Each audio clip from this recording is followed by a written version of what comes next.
کہ مفتی جو ہے وہ اس طرح فتویٰ نہیں دے دیتا بلکہ وہ تحقیق کرتا ہے. ہم عرض کرتے ہیں کہ مفتی صاحب فقہ میں، اصول فقہ میں یہ بھی لکھا ہوا ہے کہ بعض مقامات پر نیت کا اعتبار نہیں ہوتا، اور وہ مقامات کون سے ہیں ابھی ہم آپ کے سامنے کتب فقہ سے پیش کرتے ہیں. یہ ہے کنز الدقائق، صفحہ نمبر 39 پر فرماتے الصریح کانت طالق و مطلقہ وطلقتک.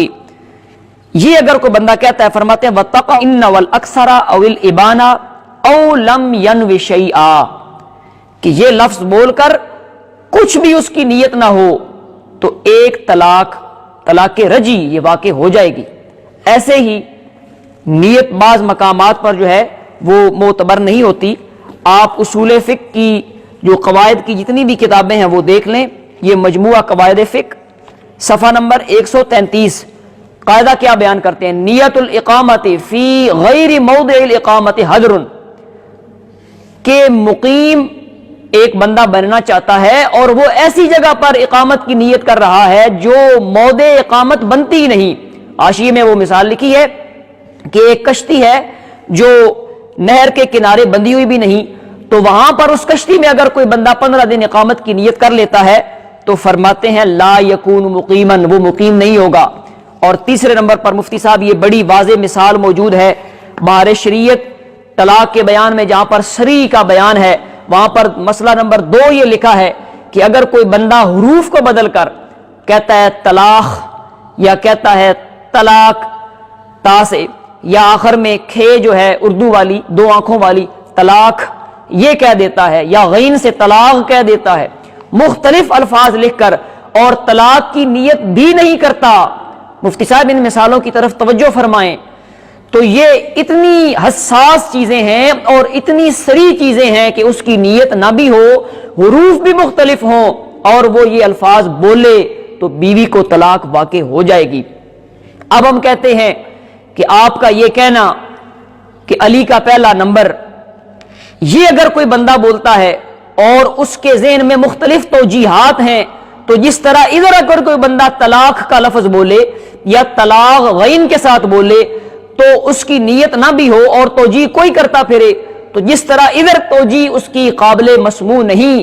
ایسے ہی یہاں پر بھی اگر کوئی بندہ کہتا ہے علی کا پہلا نمبر اور توجیح کوئی اور کرتا ہے، اس کی توجیح نہیں سنی جائے گی بلکہ اس کو سمجھایا جائے گا کہ تم جو بول رہے ہو یہ اہل سنت و جماعت کا عقیدہ نہیں، اور نہ یہ اہل سنت و جماعت کا شعار ہے بلکہ یہ روافض کا شعار ہے. اہل سنت و جماعت کا یہ عقیدہ ہے صدیق کا پہلا نمبر.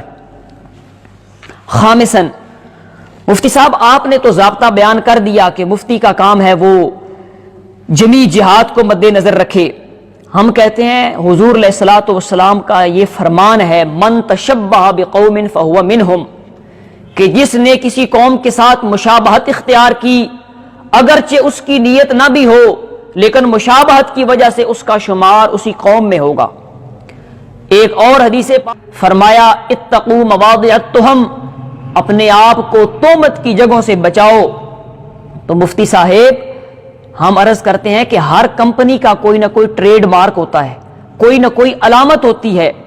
اگر اس علامت کو، اس ٹریڈ مارک کو کوئی دوسرا شخص اور دوسری کمپنی استعمال کرتی ہے تو یہ جس کمپنی کا ٹریڈ مارک اور علامت ہے یہ اس بات کی مجاز ہے کہ اس پر وہ مقدمہ کر سکے.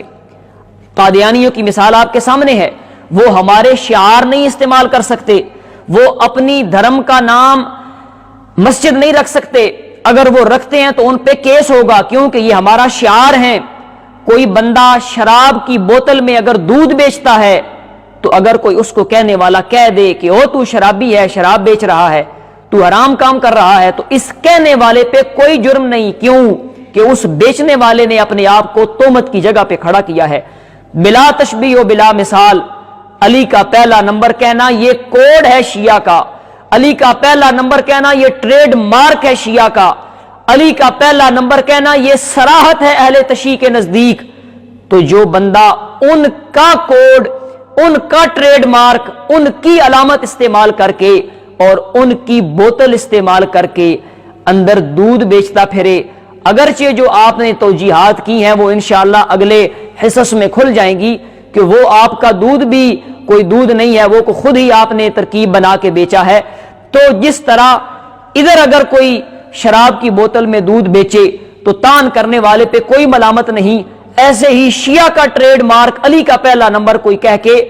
اوپر تعویلات کرتا پھرے تو اس کی تعویلات نہیں سنی جائیں گی, بلکہ اس کو سمجھایا جائے گا کہ یہ جو تم ٹریڈ مارک استعمال کر رہے ہو, یہ جو تم کوڈ ورڈ استعمال کر رہے ہو, علامت استعمال کر رہے ہو, یہ اہل سنت و جماعت کی نہیں بلکہ اہل تشیع کی ہے, اور اہل سنت کی علامت ہے صدیق کا پہلا نمبر. فرض کرتے ہیں سادسن, مفتی صاحب آپ نے جو توجیہ کی ہے یہ توجیہ باطل ہے, اور یہ ایک ہیلا ہے جو درست نہیں بلکہ ایک باطل ہیلا ہے. اس کو ایک مثال سے سمجھیے, چونکہ آپ نے بھی ایک مثال پیش کر کے اپنی عمارت کو قائم کیا, تو ہم بھی مثال سے سمجھاتے ہیں کہ اگر ایک شخص کو منع کیا جائے کہ بھائی یہ بارڈر پاکستان کا ہے, یہ ایران کا ہے, تم نے ادھر ایران نہیں جانا, اس کا بار بار دل کرتا ہے نہیں نہیں میں نے ایران جانا ہے. اب وہ ٹرک سوچتا ہے, طریقہ سوچتا ہے کہ میں کس طرح بارڈر پار کروں. اب اس کے ذہن میں ترکیب یہ آئی کہ میں اپنا امامہ اتار کے پار پھینکتا ہوں, یا اپنی اینک اتار کے ایران کے بارڈر پھینکتا ہوں. اب اگر ادھر میں گیا اینک اٹھانے کے لیے تو کسی نے پوچھا تو میں کہہ دوں گا کہ میں جان بوجھ کے تو نہیں آیا, میری تو اینک ادھر آ گئی تھی, میں وہ لینے آیا ہوں, میں نے تو اپنا امامہ ادھر اٹھانا تھا اس لیے میں ادھر آیا ہوں. آپ بتائیں یہ بندہ دونوں کا مجرم ہے, ایران والوں کا بھی پاکستان والوں کا بھی. یہ الگ بات ہے کہ ایران والے اسے پوچھتے نہیں, ادھر اگر گیا ہے تو وہ پوچھیں گے بھائی ادھر بارڈر پار کیوں آئے ہو, اور ادھر والے بھی پوچھیں گے کہ تم ادھر لینے کیا گئے تھے. اب بتائیں اگر وہ جواب میں یہ کہہ دے کہ میری تو چیز ادھر گر گئی تھی, تو یہ ادھر پھالیے والے یہاں پہ بڑا سخت وہ انداز استعمال کیا جاتا ہے, وہ کہتے ہیں نلو دیا پٹھیا اس پاسے آم لین گیا ہے, تین نہیں پتا کہ وہ شریکاں دا گھر ہے, اس پاسے وسنا بھی نہیں, اس پاسے سوچنا بھی نہیں, تو ادھر کا سوچیا کیوں ہے, گیا کیوں ہے اس منے. تو مفتی صاحب ایک بات اتنی سری ہے, اتنا مسئلہ حساس ہے, تو اس کو آپ چھیڑ کے تو آپ اندر توجیہات کر رہے ہیں. اور انشاءاللہ یہ اگلا حصہ ہمارا چوتھا, اس میں ہم بیان کریں گے کہ مسئلہ افضلیت کی حساسیت کیا ہے, ائمہ اہل سنت و جماعت نے کتنا پہرا اس مسئلے پہ دیا. اس واسطے یہ آپ کی توجیہ درست نہیں. سابعاً مفتی صاحب سے ہم عرض کرتے ہیں کہ مفتی صاحب قائل سے مراد تب پوچھی جاتی ہے جب کوئی معنی مشترک ہو, جب کوئی لفظ مشترک ہو اور اس سے دوسرا معنی نکلتا ہو, جب کوئی لفظ مشترک ہو اور اس سے دوسرا معنی نکلتا ہو, پھر ہم قائل سے پوچھیں گے بھائی بتاؤ تو نے یہ لفظ بولا ہے, یہ جملہ بولا ہے, تمہاری مراد کیا ہے. اور یہاں پر تو لفظ مشترک ہے ہی نہیں, یہاں پر تو یہ سری جملہ ہے, علی کا پہلا نمبر, یہ شیعہ ہی کہتے ہیں. اس واسطے آپ کی توجیہ باطل ہے. ثامناً ہم کہتے ہیں مفتی صاحب آپ نے جو توجیہ کی یہ توجیہ الکلام بما لا یعرف بہ القائل کے قبیل سے ہے. ویسے تو کتب میں یہ جملہ لکھا جاتا ہے نا, بولا جاتا ہے توجیہ الکلام بما لا یرضی بہ القائل. تو میں عرض کرتا ہوں کہ یہ آپ نے جو توجیہ کی ہے کہ اس سے پوچھا جائے گا, ہو سکتا ہے اس کی مراد یہ ہو سکتا ہے اس کی مراد یہ ہو, تو میں آپ سے بڑے مؤدبانہ انداز میں پوچھتا ہوں کہ مجھے بتائیے جس وقت قوال قوالی کرتا ہے, نصرت فتح علی خان نے جس وقت قوالی کی یا کوئی بھی قوال قوالی کرتا ہے, ایمانداری سے بتائیے کیا اس کے ذہن میں یہ ہوتا ہے کہ میں علی کا پہلا نمبر اس نیت سے کہہ رہا ہوں. او قوال میرا سی ہیں, انہاں تے نہیں وضو کرن دا پتا, انہاں تے نہیں وڈے ہاتھ دھون دا پتا, ان کو تو پیسے دے کے آپ کسی کی شان میں کلام پڑھا لیں, ان کی بلا سے ان کو تو مال چاہیے. کتنی بار ہم دیکھتے ہیں کہ منقبت حضور غوث پاک کی شان میں ہوتی ہے, اور وہ سامنے والا جو پیر جو فاسق مولن پیر ہوتا ہے اس پہ وہ فٹ کر دیتے ہیں, تو وہ تو قوال ہیں. تو جس طبقے کی آپ وکالت کر رہے ہیں ان کو تو یہ وکالت والے دلائل پتہ ہی نہیں ہے, تو پھر فائدہ کیا نکلا آپ کی گفتگو کا. تو یہ توجیہ الکلام بما لا یعرف بہ القائل کے قبیل سے ہے. تاسعاً, اور یہ نامہ پوائنٹ بڑا خاص ہے, احباب اس کی طرف توجہ فرمائیں. ہم مفتی صاحب سے عرض کرتے ہیں کہ مفتی صاحب کیا وجہ ہے اسلاف, اکابر, ائمہ جس وقت افضلیت کی بات کرتے ہیں تو ان کو آپ والی توجیہات کیوں نہ یاد آئیں؟ کسی ایک نے اپنی کتاب میں یہ آپ والا جملہ ذکر کیا ہو, یا کسی ایک نے یہ عقیدہ اختیار کیا ہو کہ افضل البشر بعد نبینا علی من هذه الجہہ، افضل البشر بعد نبینا علی من جہت العلم، کسی ایک نے یہ استعمال کیا ہو۔ سے پوچھتے ہیں کہ مفتی صاحب اکابر کو آپ والی تصریحات کیوں نہ یاد آئیں؟ اکابر کیوں بھول گئے آپ والی تصریحات؟ کیا ان کی انگلیوں سے تاریخ دمشق نہیں گزری؟ کیا ان کی نگاہ سے تاریخ ابن عساکر کے اوراق نہیں کھنگالے گئے؟ کیا ان کی نگاہ سے دیگر جو کتب کے حوالہ جات آپ نے پیش کیے وہ نہیں گزرے؟ معلوم ہوا کہ افضلیت کے پیرائے میں جزوی فضائل نہیں ذکر ہوتے۔ مفتی صاحب یہ جملہ خاص ہے، یاد رکھیں، افضلیت کے باب میں، اولیت کے باب میں جزوی فضائل اور جزوی خصائص کو نہیں ذکر کیا جاتا۔ یہی وجہ ہے کہ علماء نے لکھ دیا کہ جس وقت افضل الصحابہ بولا جائے تو مطلقاً جس ہستی کا نام آتا ہے وہ سیدنا صدیق اکبر رضی اللہ تعالیٰ عنہ کی ذات ہے۔ عاشرن، مفتی صاحب یہ تلک عشرۃ کاملہ، 10واں اور آخری پوائنٹ ہے کہ اگر آپ نے خصائص علی پر بات کرنی تھی، مولا مرتضیٰ کے خصائص کو بیان کرنا تھا کرم اللہ تعالی وجہہ الکریم، تو آپ اپنی گفتگو کا عنوان رکھتے خصائص مولا مرتضیٰ، عنوان رکھتے فضائل مولا علی، اوپر آپ نے عنوان اہل تشیع کا دے دیا علی کا پہلا نمبر، اور اندر جو توجیحات پیش کر رہے ہیں اگر ان توجیحات میں سے ایک توجیح بھی آپ کی درست نہیں، انشاءاللہ آگے ان کا بیان آ رہا ہے، لیکن آپ نے مولا مرتضیٰ کے فضائل ہی بیان کرنے تھے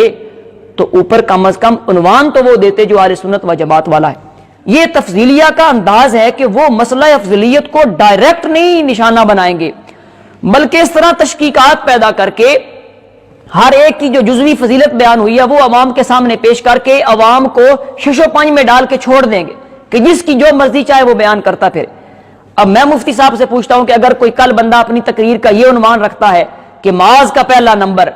اور اس پہ وہ دلائل دینا شروع کر دے اور اس کی مراد یہ ہو کہ میری مراد عالم بالحلال والحرام ہے، تو بتائیں پھر یہ مسئلہ افضلیت کدھر جائے گا؟ ایک بندہ دوسرا اٹھتا ہے وہ کہتا ہے زید کا پہلا نمبر، بھائی کیوں؟ یہ اس لیے کہ ان کا قرآن میں نام آیا اور کسی صحابی کا نام نہیں ہے۔ تو جس ڈگر پہ آپ چل رہے ہیں آخر ہمیں کوئی حوالہ تو دیں کہ اکابر میں سے کس نے اس انداز میں اہل بیت کی شان بیان کی ہے، سوائے اہل تشیع کے آپ کو کوئی نہیں ملے گا۔ اگر کل کوئی بندہ اٹھتا ہے وہ کہتا ہے عباس کا پہلا نمبر، مراد کیا ہے؟ مراد یہ ہے جی ان کو حضور علیہ الصلوۃ والسلام نے حبر الامہ اور مفسر قرآن فرمایا۔ تو اس طرح تو مسئلہ افضلیت سارا دڑام گر جائے گا۔ معلوم ہوا جزوی فضائل اور ہیں، جزوی فضائل کے لبادے میں افضلیت کو نہیں بیان کیا جاتا، جزوی فضائل کا لبادہ اوڑھ کر افضلیت کو ظاہر نہیں کیا جاتا، اور نہ ہی افضلیت کے پیرائے میں جزوی خصائص کو بیان کیا جاتا ہے۔ اگلے حصہ میں ہم بیان کریں گے کہ مسئلہ افضلیت کی حساسیت کیا ہے، ائمہ نے کتنا پہرا دیا اس مسلک پر،